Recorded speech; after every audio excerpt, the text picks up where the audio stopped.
Assalamualaikum warahmatullahi wabarakatuh. Selamat malam semuanya. Waalaikumsalam warahmatullahi wabarakatuh. Malam. Baik, terima kasih sudah meluangkan waktu untuk mengikuti acara sosialisasi mengenai Dagus Ibu yang akan disampaikan oleh mahasiswa jurusan Farmasi Poltekkes Kemenkes Surakarta. Sebelumnya, perkenalkan saya Gustinai Malaprilia selaku moderator yang akan memandu acara sosialisasi ini. Nah, ini nanti ada pemateri kita, yaitu ada Kak Itswara. Halo Kak. Halo. Baik, dan juga pemateri kita yang kedua ada Kak Ita. Halo Kak. Halo, Oke, kita sudah menyapa para pemateri kita. Langsung saja kepada pemateri pertama ada Kak Ita. Saya persilahkan untuk menyampaikan materinya. baik saya sampaikan materi pertama yaitu dapatkan obat di tempat yang resmi. Tempat mendapatkan obat resmi. Yang pertama, di apotek. Yang kedua, toko obat berizin. Yang ketiga, di klinik. Yang keempat, rumah sakit. Dan yang kelima, di puskesmas. Penggolongan obat berdasarkan tanda pada kemasan. Yang pertama, ada obat bebas. Yang kedua ada obat bebas terbatas, yang ketiga obat keras, dan narkotika. Obat bebas memiliki tanda berupa lingkaran hijau dan dapat dibeli bebas tanpa resep dokter di apotek dan toko obat berizin. Yang kedua, obat bebas terbatas memiliki tanda berupa lingkaran biru, dapat dibeli bebas tanpa resep dokter di apotek dan toko obat berizin, serta memiliki peringatan P1 sampai P6. P nomor 1, awas obat keras, bacalah aturan memakainya. Contoh obatnya adalah Antimo. P nomor 2, awas obat keras hanya untuk kumur, jangan ditelan. Contoh obatnya Enkasari dan Listerin. P nomor 3, awas obat keras hanya untuk bagian luar badan. Contoh obatnya betadin dan kalpanak. P nomor 4, awas obat keras hanya untuk dibakar. Contoh obatnya neoidoin. P nomor 5, awas obat keras tidak boleh ditelan. Contoh obatnya bufacetin. P nomor 6, awas obat keras, obat wasir jangan ditelan. Contoh obatnya adalah Ambeven. Terus yang ketiga, obat keras memiliki tanda berupa lingkaran merah dengan huruf K di dalamnya dan harus dibeli dengan resep dokter. Narkotika memiliki tanda lingkaran yang di tengahnya terdapat tanda palang berwarna merah, serta harus dibeli dengan resep dokter dan peredarannya sangat diawasi sehingga harus dilaporkan. Pada saat membeli obat, harus diperhatikan juga informasi pada brosur atau kemasannya. Yang harus diperhatikan yaitu nama obat dan zat aktif, logo obat, khasiat atau kegunaan, efek samping, nomor izin edar atau nomor registrasi dari BPOM, serta tanggal kadaluarsa.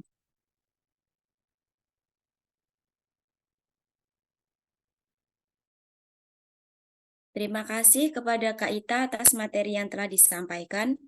Untuk materi selanjutnya akan disampaikan oleh Kak Itswara. Kepada Kak Itswara, saya persilahkan. Baik, terima kasih atas waktunya. Yang kedua adalah gunakan obat sesuai aturan penggunaannya. Hal yang harus diperhatikan sebelum menggunakan obat, yang pertama adalah dosis, yang kedua aturan, dan yang ketiga lama penggunaan. Dosis atau takaran obat adalah banyaknya suatu obat yang dipergunakan kepada seorang penderita, baik untuk obat dalam maupun untuk obat luar. Dosis biasanya tertulis dewasa 3 kali sehari 1 tablet, anak-anak 3 kali sehari setengah tablet. Itu contoh tulisan dosis biasanya. Aturan. Aturan berkaitan dengan frekuensi minum obat karena kandungan obat dalam tubuh memiliki jangka waktu tertentu. Maka waktu minum obat harus sesuai dengan aturan yang sudah ditentukan. Contohnya 2 kali sehari 1 tablet. Jadi obatnya diminum 2 kali dalam sehari, pagi dan malam, sebanyak 1 tablet. Lama penggunaan obat. Lama penggunaan obat adalah waktu yang dibutuhkan untuk mencapai efek pengobatan yang diharapkan. Sebelum digunakan, pastikan obat dalam keadaan kondisi baik, obat tidak rusak. Yang ketiga adalah simpan obat dengan benar.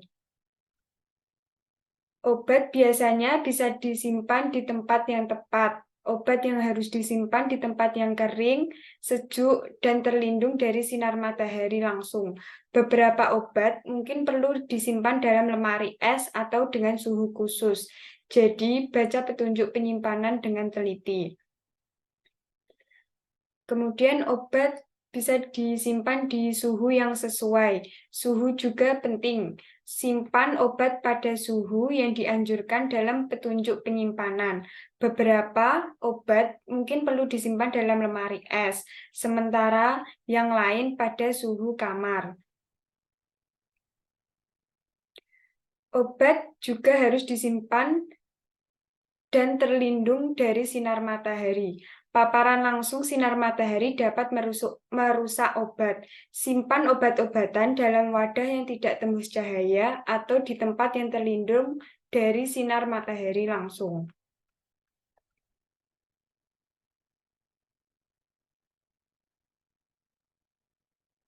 Terima kasih kepada Kak Farah atas materi yang telah disampaikan. Nah, untuk materi selanjutnya akan saya sampaikan. Untuk materinya ada atau buang obat dengan benar. Jadi, ada beberapa cara membuang obat. Cara membuang obat ini disesuaikan dari bentuk sediaan yang akan dibuang. Ada 3 bentuk sediaan. Yang pertama ada sediaan solid atau sediaan padat. Nanti hancurkan obat terlebih dahulu, kemudian campurkan dengan air atau tanah, atau boleh langsung dikubur di dalam tanah. Untuk contoh obatnya itu ada tablet, ada kapsul, pil, kaplet, dan juga lain-lain. Untuk yang kedua ada sediaan semi solid atau sediaan setengah padat. Nanti caranya itu mengeluarkan dulu isi obat dari kemasan, kemudian ditimbun dengan tanah, kemudian bungkusnya dihancurkan ataupun digunting. Untuk contoh sediaan semi solid itu ada krim, ada salep, balsem, dan juga yang lainnya. Untuk yang terakhir, ada sediaan liquid atau sediaan cair. Langkahnya itu dibuang dengan cara dituang langsung ke dalam saluran pembuangan air ataupun di wastafel. Untuk contoh obatnya yang sediaan liquid itu ada sirup, suspensi, dan juga emulsi. Terima kasih. Mungkin itu tadi penyampaian materi tentang dagu sibu. Mungkin dari para audiens ada yang ingin ditanyakan. Kami persilakan untuk bertanya.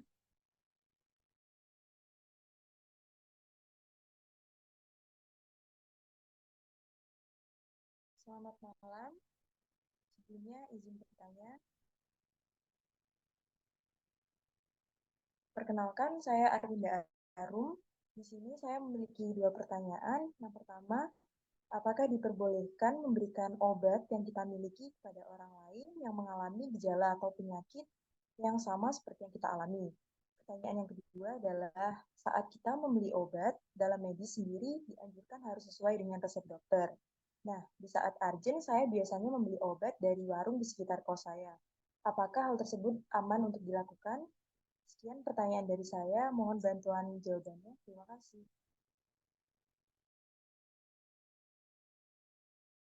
Baik, terima kasih untuk pertanyaan dari Kak Arwinda. Mungkin dari pemateri kita Kak Iswara bisa menjawab pertanyaannya. Baik, terima kasih atas pertanyaannya. Eh, saya akan menjawab pertanyaan dari Kak Arum. Eh, Obat tidak disarankan untuk diberikan kepada orang lain tanpa rekomendasi dari dokter. Setiap orang memiliki kondisi kesehatan yang berbeda-beda, jadi tidak disarankan untuk diberikan kepada orang lain. Dan penggunaan obat yang tidak sesuai itu dapat beresiko ke kesehatan tubuh kita. Kemudian untuk pertanyaan yang kedua, apakah boleh bila dibeli dari warung? Begitu tadi pertanyaannya, Kak Iya, Arum. Oh iya, jawabannya eh, obat itu kalau bahaya tidak, tetapi kalau membeli di warung, resiko kesalahan dalam pemakaian itu bisa saja terjadi karena di warung tidak ada orang yang memberikan informasi tentang obat-obat tersebut. Apakah sudah jelas, Kak Arum? Sudah, terima kasih Kak Ijfara penjelasannya. Ya, baik. Baik, terima kasih kepada Kak Iswara sudah menjawab pertanyaan dari Kak Arwinda Arum. Kita masih membuka pertanyaan untuk yang lain. Mungkin ada yang bisa ditanyakan. Kami persilahkan. Kak mau tanya, perkenalkan nama saya Yaya. Bagaimana cara membuang obat yang udah kadaluarsa atau yang udah nggak kepake? Terima kasih. Terima kasih kepada Kak Yaya atas pertanyaannya. Mungkin dari pemateri kita yang kedua, ada Kak Ita bisa membantu untuk menjawab pertanyaan dari Kak Yaya. Baik, tadi pertanyaannya bagaimana cara membuang obat yang sudah kadaluarsa atau tidak terpakai? Jawabannya, obat yang sudah kadaluarsa atau tidak terpakai sebaiknya dibuang dengan aman. Terus bisa dikembalikan ke apoteker atau mengikuti pedoman penghapusan obat yang disarankan oleh BPOM. Apakah ada yang ditanyakan lagi? Atau sudah jelas? Sudah, Kak. Terima kasih.